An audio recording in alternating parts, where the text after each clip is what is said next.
Kylian Mbappé part en vacances pendant sa blessure, Florentino Pérez est en colère et les supporters du Real Madrid réclament carrément son départ. Pendant ce temps, Arsenal est à 3 victoires du titre en Première Ligue et ce soir, c'est la guerre en Ligue des Champions. Bienvenue dans le Flash Club de foot, on démarre fort. Commençons par le feuilleton qui n'en finit plus, Mbappé au Real Madrid. Après son escapade en Sardaigne qui avait déjà mis le feu aux poudres la semaine dernière, le dossier prend une nouvelle dimension. Selon Marca, Florentino Pérez lui-même serait mécontent de l'attitude du Français. Le président du Real Madrid, l'homme qui a tout fait pour attirer Mbappé à Madrid, qui a attendu des années, qui a mis des millions sur la table, et bien même lui commence à en avoir assez.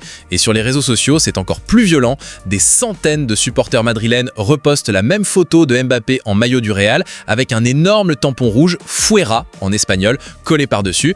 Autrement dit, une partie de la fanbase du club le plus populaire au monde réclame ouvertement la tête de leur propre star, recruté il y a moins d'1 an. On a connu des débuts de Love Story plus chaleureux. La question qui se pose maintenant, c'est jusqu'où va aller cette situation, parce que Mbappé est sous contrat encore plusieurs années et le Real Madrid ne va pas le vendre comme ça. Mais une chose est sûre, l'ambiance dans la capitale espagnole est tout sauf sereine en ce moment. Direction l'Angleterre maintenant, où la course au titre en Première Ligue est en train de devenir un vrai roman. Manchester City avait une occasion en or hier soir à Everton de revenir dans la course et les Citizens ont complètement gâché leur soirée, menés 3-1 à un moment du match. Après avoir pourtant ouvert le score grâce à Jeremy Doku, les hommes de Guardiola ont failli rentrer bredouille. C'est finalement Erling Haaland qui a arraché le point du 3-3 à la toute dernière seconde sur une frappe magnifique, un point de consolation qui ne change pas grand-chose à l'affaire parce qu'Arsenal reprend seul la tête du championnat et même si City gagne son match en retard, les Gunners auront encore 2 points d'avance. Le Daily Mail résume parfaitement la situation avec ce titre: City calamiteux, limite la casse, et c'est exactement ça. Une équipe qui encaisse 3 buts à Everton en ayant les cartes en main pour revenir dans la course au titre, c'est quand même difficile à expliquer pour une équipe de ce niveau. En face, Arsenal n'a plus que 3 victoires à aller chercher pour être sacré champion d'Angleterre pour la première fois depuis 2004. 21 ans d'attente pour les Gunners, et là, le titre est à portée de main. Les Londoniens ont même un joker dans la poche, puisqu'avec leur meilleure différence de but, ils pourraient mathématiquement se permettre un nul dans certains scénarios. Mais Chelsea, lui, n'a pas grand-chose à fêter en ce moment. Les Blues se sont encore fait humilier 3-1 à domicile contre Nottingham Forest, et leur coach intérimaire Carabao McFarlane n'a pas mâché ses mots en conférence de presse en parlant d'un début de match tout simplement inacceptable.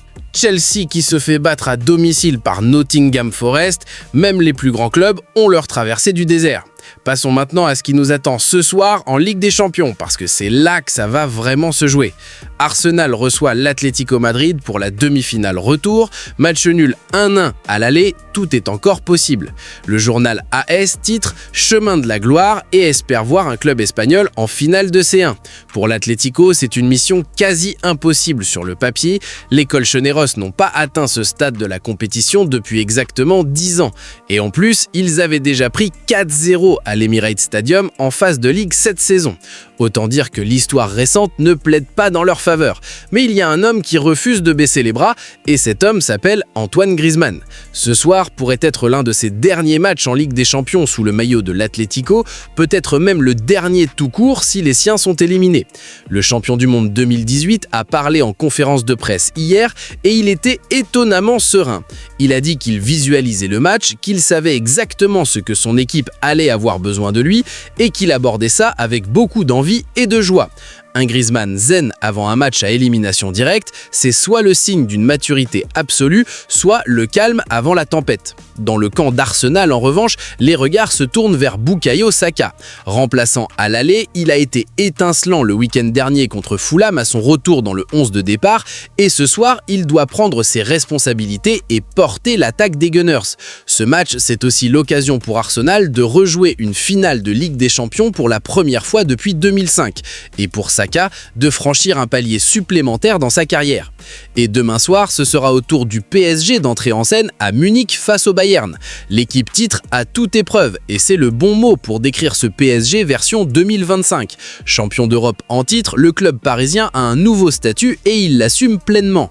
En cas de qualification en finale, le PSG disputerait sa 3e finale de Ligue des Champions en 7 ans. Un bilan que seul le Real Madrid fait mieux dans cette période. La semaine dernière à Paris, les Parisiens ont montré qu'ils pouvaient souffrir et s'en sortir, et Luis Enrique a déjà annoncé la couleur après le match aller. Il faudra marquer au moins 3 buts à Munich. Du côté du Bayern, c'est Harry Kane qui est l'arme principale. L'équipe lui consacre une belle analyse avec ce titre savoureux, tout ce que Kane sait faire. Buteur et passeur à l'aller, l'attaquant anglais a montré toute l'étendue de son talent. Dangereux dans la surface, capable de redescendre pour organiser le jeu, capable de donner des passes décisives exceptionnelles. Hugo Lloris, qui l'a côtoyé pendant des années à Tottenham, résume Kane en une phrase: Kane n'est pas une rockstar, mais une star. Loin des paillettes et du spectacle, juste un joueur qui veut gagner. Et cette saison, il veut gagner la Ligue des Champions plus que jamais. Avant de terminer, un petit tour du côté de l'Italie où la Roma a écrasé la Fiorentina 4-0 et revient à 1 point de la Juventus à 3 journées de la fin. La course à la Ligue des Champions en Serie A est loin d'être terminée et le derby Roma-Lazio qui approche va encore pimenter tout ça. Et enfin, Manchester United, qui vient de valider son retour en C1, prépare déjà son mercato. Selon le Daily Mail, les Red Devils seraient prêts à mettre jusqu'à 170 millions d'euros pour renforcer leur milieu de terrain avec des noms comme Baleba, Wharton, Tonali ou encore Tchouaméni. Bienvenue en Ligue des Champions, ça coûte cher. Voilà, c'est tout pour ce Flash Club de Foot du jour. Si t'as aimé cette vidéo, like, abonne-toi à Club de Foot et active la cloche pour ne jamais rien rater. On se retrouve très vite pour la prochaine actu.